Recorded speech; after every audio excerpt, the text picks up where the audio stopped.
গত ১৯ থেকে ২৪ জুলাই পর্যন্ত ৬ দিনে দেশে রেমিটেন্স গিয়েছে $৮ কোটি, যেখানে গত জুনে প্রতিদিন গড়ে $৮ কোটি বেশি রেমিটেন্স গিয়েছিল। কেন্দ্রীয় ব্যাংকের প্রবাসী আয় সংক্রান্ত হালনাগাদ প্রতিবেদন থেকে এমন তথ্য পাওয়া গিয়েছে।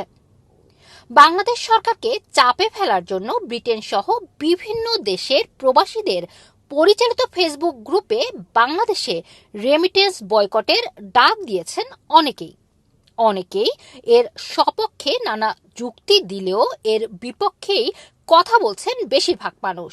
আমার মতো যারা প্রবাসীরা রয়েছেন সবাই রেমিটেন্স পাঠানো বন্ধ রেখেছেন, এটা খুবই ভালো দিক।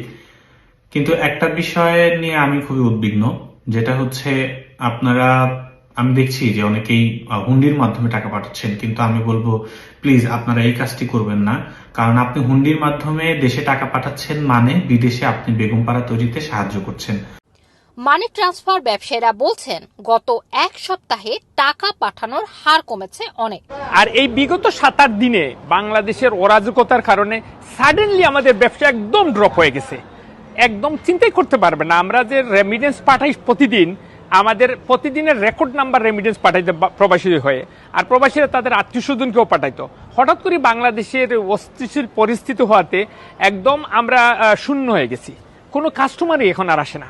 প্রবাসী বাংলাদেশিরা বলছেন এমন বয়কটে দেশের অর্থনৈতিক ক্ষতির পাশাপাশি হুন্ডি উৎসাহিত হচ্ছে। সবাই জানি মানে বাংলাদেশে গার্মেন্ট ইন্ডাস্ট্রির পরে সবচেয়ে বেশি যে বৈদেশিক অর্জন বা আয় সেটা আসে প্রবাসীদের রেমিটেন্স থেকে, এবং আমরা এটা নতুন না, আমরা অনেক বছর ধরেই আমরা ক্যাম্পেইন করে আসছি যেন এই পয়সাটা বৈধ পথে বাংলাদেশে পাঠানো হয়, অর্থাৎ হুন্ডি ব্যবহার না করে।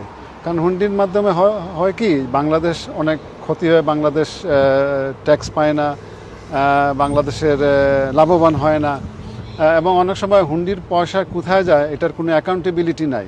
আপনারা হয়তো জানেন না, এই দেশে HMRC খুব কড়া নজরে রাখছে আপনাদেরকে। ইতিমধ্যে অনেক অ্যাকাউন্ট্যান্ট অলরেডি বলে দিয়েছেন, অনেকের কিন্তু বাংলাদেশের টাকা পাঠানোর হিসাবটা তারা অলরেডি তাদের কাছে চলে গেছে।